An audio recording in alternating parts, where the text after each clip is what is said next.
Hello, this is Wmpyr. Here to talk about a video that I just saw recently. It was a martial arts instructor explaining trapping. And I believe this person was a world famous Jeet Kune Do instructor. And yeah, I disagree with their point of view, I don't. What's important here is I'm going to present my point of view. And the important part about this is how I'm presenting my logic versus their logic, okay? And it's not about who's right or who's wrong. It's more about, at the end of the day, it's going to be their logic versus mine.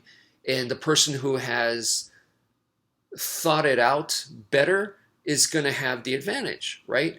Because I want it to be a battle of strategy as much as possible. And of course, there's going to be other factors involved in a real life situation. But if I'm more thoroughly thought out than I am, that's going to help me, right? So that's what this is about. Okay, I'm not saying that I could beat this person in a real fight or anything like that. But I am saying that if my logic is more sound, then that's going to help me out a lot. That's it. So their logic is what they were really saying. Their primary reason was they were saying that in trapping, your goal, your main focus is to strike the opponent. Striking is the main thing. That's what they're saying, okay? And to me, the moment they say that kind of thing, then that means to me that they want to operate in medium range, because the best place for your strike to land is medium range. Not right here. This is in close range. So the way that I define it, close range is the clinch. Close range is where you could grab a hold of the other person, like a headlock, a bear hug, you get a solid grab. That is the clinch, right? And it's interesting enough because a lot of Jeet Kune Do instructors will tell you that trapping range occurs in the clinch. So to me, this guy is kind of going against the grain and saying that, oh, it's about striking, so then therefore this person is intending to use their trapping in medium range. Whether they understand that or not, that's what I'm seeing, okay? I feel like that's what they're trying to do. And why is this important? This is important because if you are trying to use your trapping in the clinch, close range, like a lot of Jeet Kune Do instructors say, then that means to me that in the clinch, what happens in the clinch? Grappling. So if you don't have grappling techniques or anti-grappling techniques, then to me, you don't have the tools necessary for close range. Okay? So if all you do is the trapping stuff that I've seen, the conventional trapping stuff, and then you think you're going to do that in the clinch, then to me, you have no answer to grappling, because the conventional stuff that I've seen doesn't have grappling in there. Okay, so whether you're doing this kind of stuff, none of that is grappling, and you don't have the right tools for close range then. So when I see most Jeet Kune Do instructors and they're doing that trapping skills, I'm not saying that it's wrong. I'm just saying that in the clinch, where grappling is going to happen, and if it does happen, what do you do? And a lot of them, to me, unless they switch to a grappling style, they don't have an answer using the trapping. The trapping doesn't provide that answer because they haven't. And I'm not saying that trapping is wrong. They haven't evolved it for grappling or anti-grappling. And that's what I did with my Escrima. I got my Escrima techniques and I evolved it with the grappling. So my trapping, my Filipino trapping techniques are grappling friendly, or they're anti-grappling. And so they're in there. So that's why I feel comfortable, with my trapping techniques, my trapping skills in close range where grappling is going to occur, because it's made for that, right? So this person, this instructor can say, well, that doesn't apply to me because once again, I said that my trapping occurs, is for striking. So then to me, they're saying that it's not for close range, it's for medium range. Okay, that's fine. That's fine. Let's say that your trapping is for medium range and that is what you do.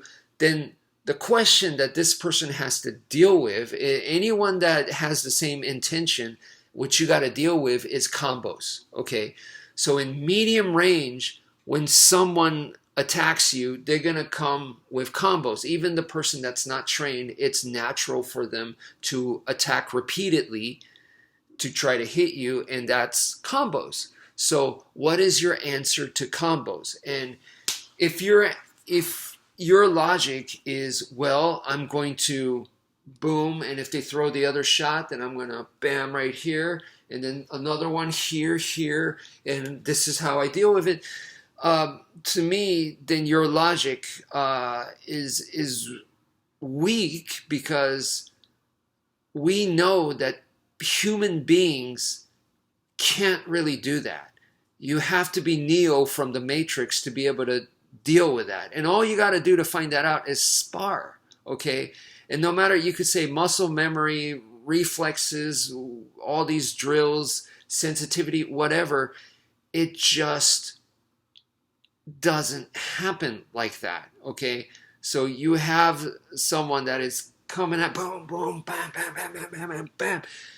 You cannot deal with that. That is what we've learned, as or you should have learned as human beings. So how do you deal against combos? Now, you might have an answer for that, but what I saw in the video, I didn't see anything from the instructor other than teaching conventional JKD, and that person saying this is for striking is our main thing.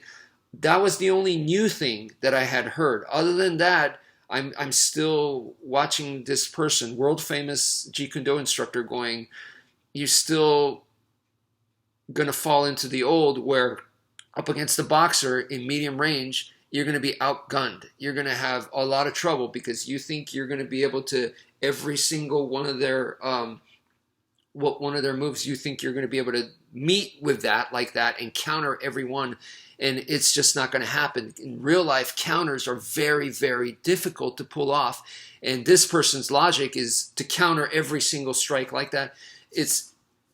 Your logic is very, very difficult to pull off, so you're going to have a lot of trouble. So I'm not saying that they're wrong. You could be a trapping person and you could put striking as your priority. Nothing wrong with that, okay? And striking is your main thing.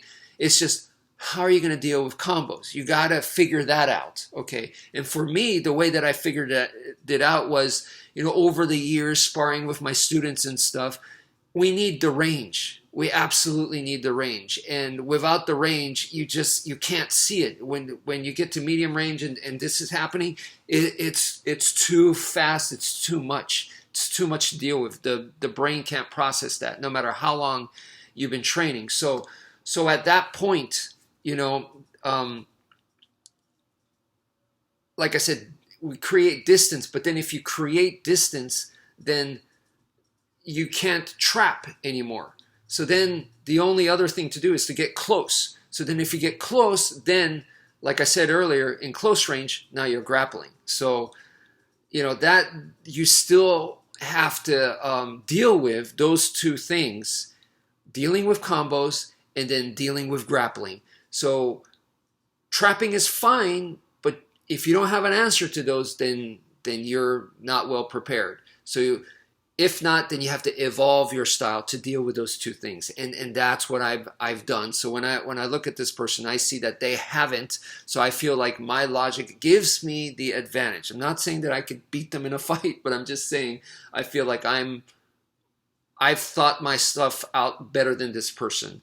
This person could have trained longer than me. Like I've been 30 years in the martial arts. This person could be 40 years or 35 years. It's not the length, but it's how you were thinking. So just wanted to present that to you guys. It's the way of going logic versus logic. It's not about who's right or wrong, but how you present that. So that's it for now. Thank you for viewing, and take care, folks.